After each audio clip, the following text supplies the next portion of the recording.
I'm coming to realize something. I spent a lot of time. I spent a lot of real estate in my head, um, sorting things through, thinking things through, and uh, there's a place for that in life. There's a time and a place. I mean, I understand that, but I'm realizing it's very limited. Um, Sometimes you do have to stop and consider things, consider ramifications. You have to strategize in life. You have to kind of regroup and plan things out, strategize. On the regrouping, that's after the fact, right? You plan and strategize before, and afterwards you go back and look at what worked and what didn't. But a lot of that, first of all, a lot of that happens subconsciously. A lot of that is very intuitive. You don't have to really process it too much. You can use the RAM, that rapid access memory, so to speak, if I may use the terminology, in your head. You can use that, or even the processor, and just kind of, so you are processing, but not in the way you might think. You don't have to go into the hard drive and really dig in too much. Whereas in the past, I really I held this belief that thinking things through was just was vital, and I don't know where down the line I convinced myself of this fact. I mean, it happened. It happened at some point. I think I just got comfortable. Um, you're born, and you have all the answers, so to speak. Bear with me here. You're born, and you do have all the answers. You shouldn't be cocky about it, but you know what you need to know. Any lack of confidence that comes is your doing. You generally have the tools at your disposal that you need. Again, it's nothing to be cocky about, but you're born, and you're equipped for life for the most part.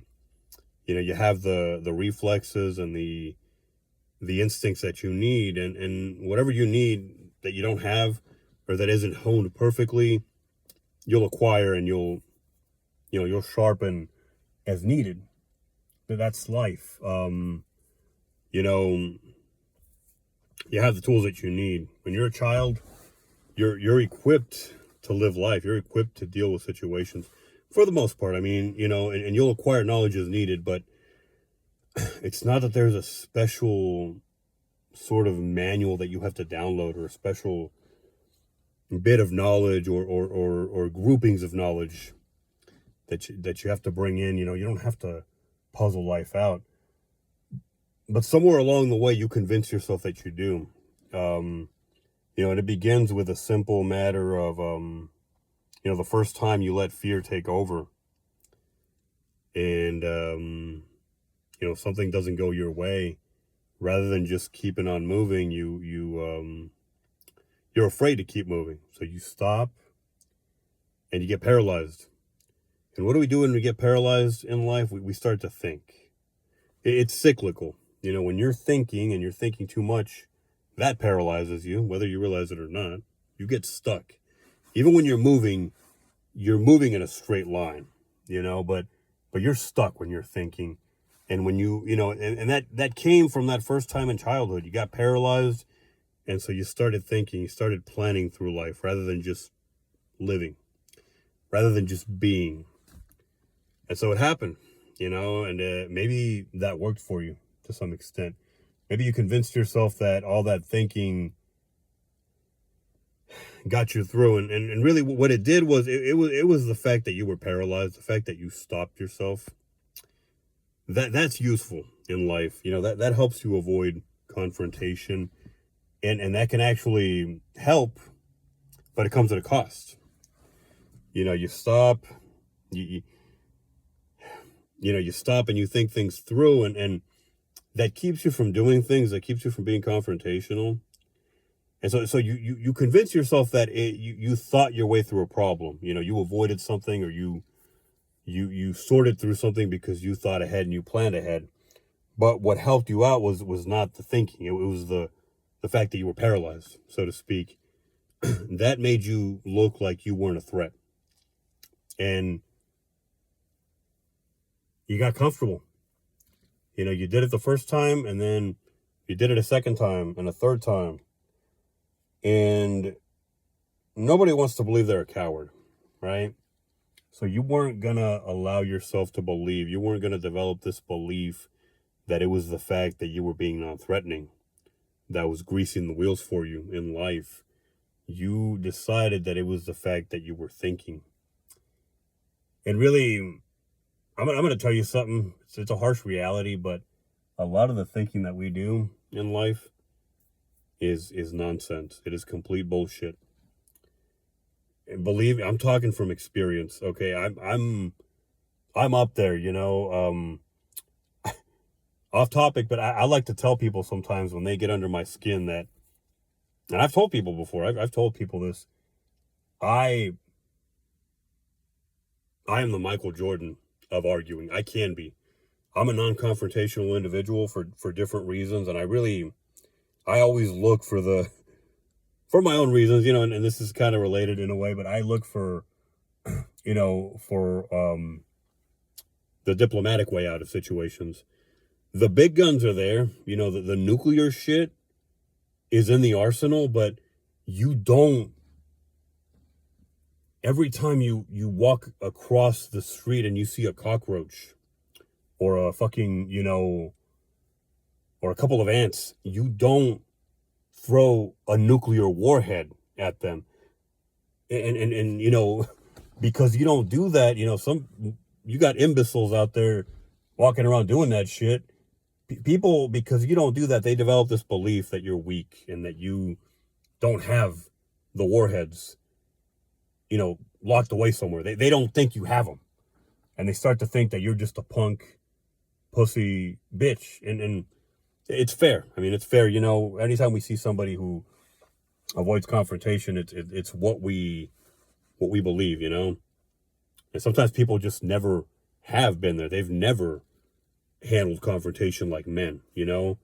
But then you have those individuals who have, and they've nearly lost it all. You know, maybe they've nearly lost their lives. Maybe they've nearly lost people they care about. Maybe they've nearly lost, you know, financial assets. I mean, you never know.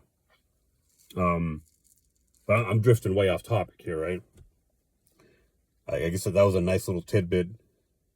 I said something about being the goat of arguing. I can argue, but I know that it's not always the best tool. And I brought that up because I can be, you know, I say what I say from experience. I'm not the Michael Jordan of thinking, but you know, maybe I'm not the Kobe Bryant, but I'm in the NBA, you know, when it comes to thinking. I know how to do it. And I know how stupid it is 90% of the time. So when I say that most of the stuff we think about is bullshit, all of us, nobody's clean here. Nobody's exempt from this, by the way. When I say that most of the shit we think about is complete nonsense, I've got the balls in my hand, so to speak. You know, like I'm not bullshitting. I'm not just talking. I've been there, and from experience, most of the stuff I've thought about in my life has been bullshit and has been pointless and has not gotten me anywhere. You know, sometimes when I don't get into my head, you know, sometimes when you're that kind of person, people believe that you're not capable of it. I mean, it's there.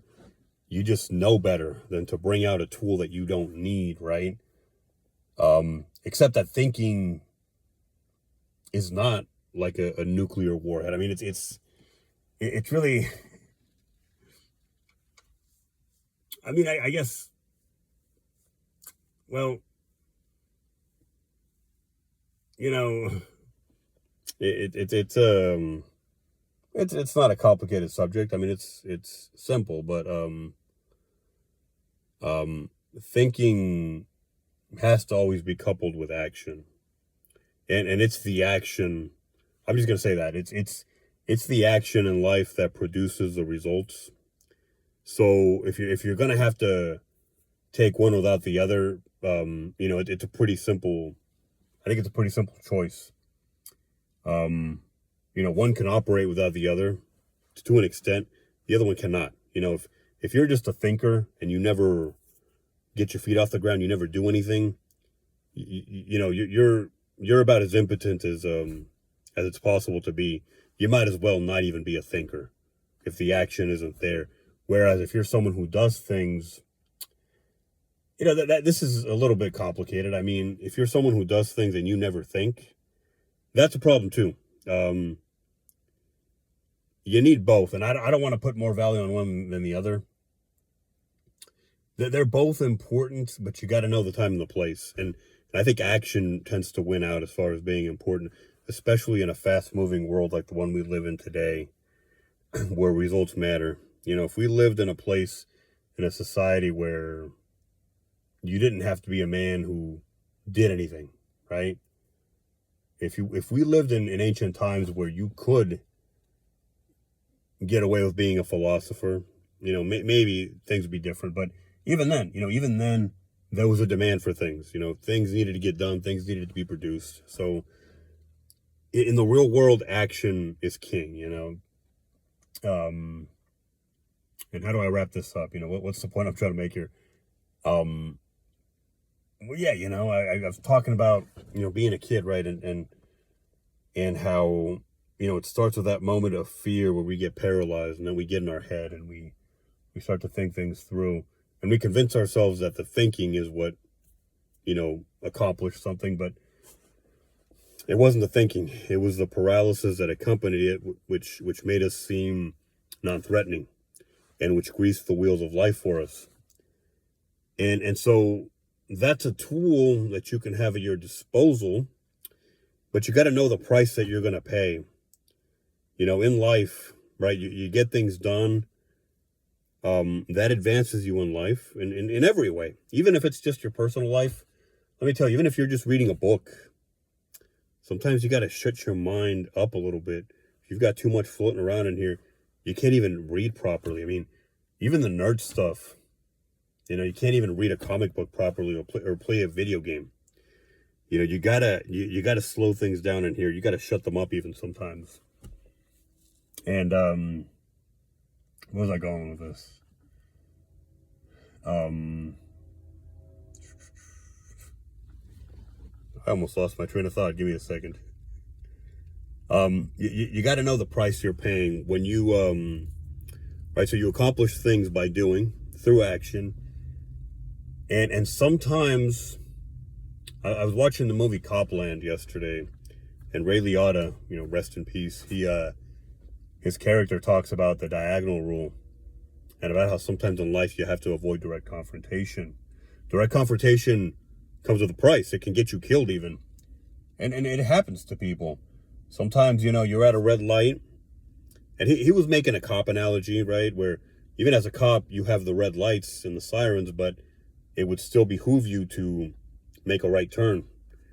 You can try to fight your way through traffic, even with those red lights and those sirens, but maybe you can find an indirect path. You can make a right turn and then turn left afterwards and still get to where you need to go. It might take you a little bit longer. No. Sorry. You keep moving. You achieve perpetual. You keep moving. And you may save some time, but it's about more than that. There's the fact that you might save some time, but there's also the fact that you're going to keep moving and you're going to keep being productive in life, as it were. Some people look at this approach as being cowardly. I understand that. Does that make it ineffective? That's something for the individual to kind of decide in every situation. Piecemeal, right? You got to look at the situation you're in right now, every moment. And back to my point, it's a tool in life. The avoidance of confrontation and being a thinker puts you in your head. And I can tell you right now from experience that it makes you seem less threatening because it does effectively neutralize you as a threat. It sort of inactivates you. When you're thinking, you're not doing, and you can't do while you think, just like you can't think while you do. Not in the traditional sense that we consider. It does neutralize you to be a thinker. And that, as I already said, that's what greases the wheels in life. It makes you look like less of a threat. And sometimes you do need that. Sometimes, unfortunately, you even have to pretend to not be a threat, even if you know you can be. Because you don't want to intimidate the wrong people for different reasons, right? In every aspect of life. We could be talking complete strangers. We could be talking about people who could be a threat to your livelihood in whatever sense. That's part of life, is you don't want to seem threatening. And so, to wrap this up, right, it's a tool, not the thinking itself, it's what's attached to it, not being a threat, but you have to understand the price you're paying as a man, especially if you're a man, and first of all, you got to be aware of what's happening, and then if you want to keep doing it, well, that's on you, right? You make the decision. You want to pussify yourself in this life to make certain things easier, even though you're going to pay a price for it and it's going to make other things harder, then you can go right ahead if you know that's what's happening and you want to still do it. But most of us, I can tell you, if we were raised right, or to some extent right, we don't like that. Most men, we don't, I know calling yourself a man is a bit iffy in 2026, but we don't, if we're aware of the fact that we're doing something that compromises our state of manliness, or whatever you want to call it, then we're not going to want to do it. We're not going to do it, so that, putting yourself in a position where you're non-threatening, if you know you're doing it for the wrong reasons, if you know that that's exactly what you're doing, and that you're doing it out of a place of cowardice, as a man, you can't look at yourself in the mirror tomorrow morning and be okay. It's just not going to happen. That's, in conclusion, that's my point, it's what I'm realizing about it's a series of dots that's maybe a little difficult to connect, but thinking things through isn't all it's cracked up to be. In many ways, it's a facade, and I'm not trying to throw the baby out with the bathwater. Okay, thinking is valuable, and when it's constructive, and when it's linear, and it's extremely logical, it's got a purpose. But even so, even then, it has to be coupled with action, and it has to be happening simultaneously with action, and probably even taking a back seat to action for it to, for it to be effective, and for it not to get in the way. That's it. In conclusion, I can't think of a fancier way to do that. So there you go.